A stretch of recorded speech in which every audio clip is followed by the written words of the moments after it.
जय श्री श्याम, जय भोलेनाथ। नमस्कार दोस्तों, मैं शशि विश्वकर्मा, आपका दोस्त, आपका भाई, आपके अपने चैनल सनातनी शशि से। आज मैं आपको खाटू श्याम बाबा का एक ऐसे चमत्कार सुनाने वाला हूँ जिसे आप सुनकर दंग रह जाओगे। अंतिम उम्मीद जो है सिर्फ और सिर्फ हमारे खाटू श्याम जी ही हैं। तो चलिए कहानी का शुरुआत करते हैं। कहानी का शुरुआत यूं होता है। राजस्थान के एक गांव में राम दयाल नाम का एक किसान रहता था। वह ईमानदार, सीधा साधा और मेहनती आदमी था, क्योंकि अक्सर देखा गया है गांव के जो किसान होते हैं ईमानदार ही होते हैं और सीधा साधा ही होते हैं। छल कपट उनके अंदर कदापि नहीं होता, क्योंकि शहर में लोग अक्सर ईमानदारी को बेच खाते हैं। रामदयाल ईमानदार और सीधा साधा तो था, पर पिछले कुछ सालों से उसकी जिंदगी में अंधेरा ही अंधेरा था। लगातार 3 साल से उसकी फसल बर्बाद हो रही थी। बारिश समय पर नहीं हुआ। बैंक और साहूकारों का कर्ज सिर पर चढ़ता जा रहा था, क्योंकि जब इनकम बंद हो जाती है कर्ज ऑटोमेटिक है सर पे चढ़ ही जाता है। घर में खाने तक का संकट आ गया था, क्योंकि जब फसल ही नहीं होगा तो खाने का कहाँ से आएगा। और ऊपर से पत्नी बीमार रहने लगी और बच्चे भूख से रोते। और ये सब देखकर रामदयाल रातों को जाग कर सोचता, क्या मेरी जिंदगी ऐसे ही खत्म हो जाएगी या मेरी जिंदगी में कुछ और होने का बाकी है। भगवान, अब तो कोई राह दिखाओ।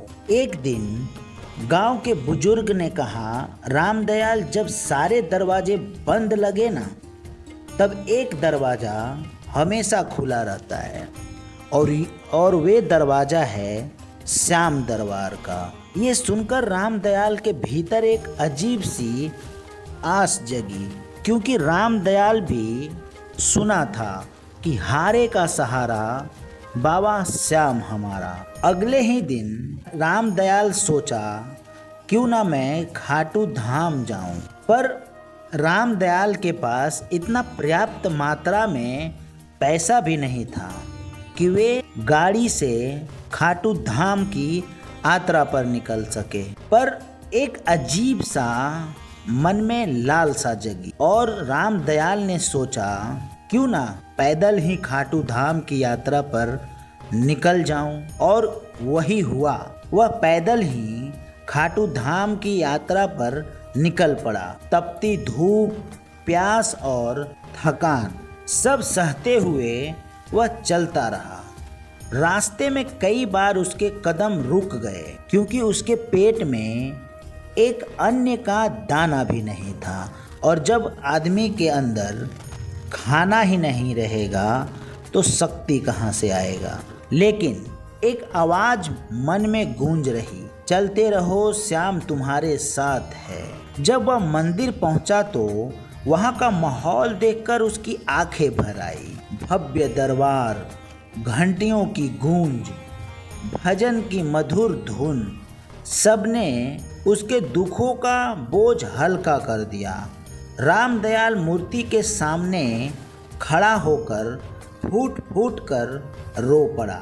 श्याम बाबा, मैं हार गया हूँ। अगर आप चाहो तो मेरी किस्मत बदल सकती है।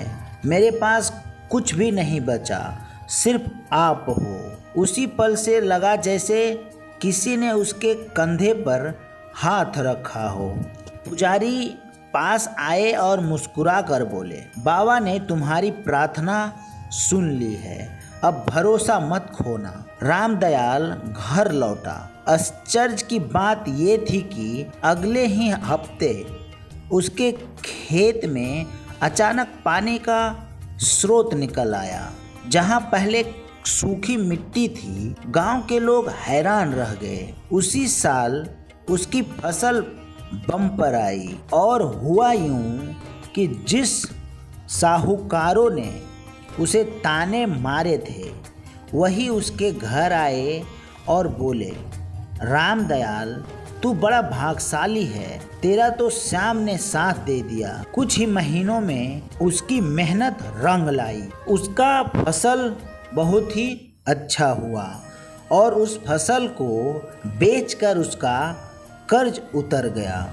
घर में खुशहाली लौट आई और उसकी पत्नी भी धीरे धीरे स्वस्थ हो गई। राम दयाल उस दिन समझा, चमत्कार वही होता है जहाँ सच्चा विश्वास और समर्पण होता है। आज भी जब लोग हार मानकर राम दयाल के पास आते हैं तो वह यही कहता है, पैसे, ताकत और लोग सब साथ छोड़ सकते हैं, पर अगर तुम दिल से श्याम बाबा पर भरोसा रखो तो उसके दरबार से कभी कोई खाली नहीं लौटता। दोस्तों, अगर आप परेशान हैं तो घबराइए नहीं, आप दिल से बाबा खाटू श्याम का शरण में चले जाइए। आप देखोगे आपके साथ कुछ भी गलत नहीं होगा। जिस दिन आप खाटू श्याम जी के शरण में गए, उस दिन से आप बाबा का प्यारे हो जाओगे। तो कितना भी बड़ा टेंशन क्यों ना हो, हार मत मानना, बाबा पे भरोसा रखिए, आपका कल्याण होगा।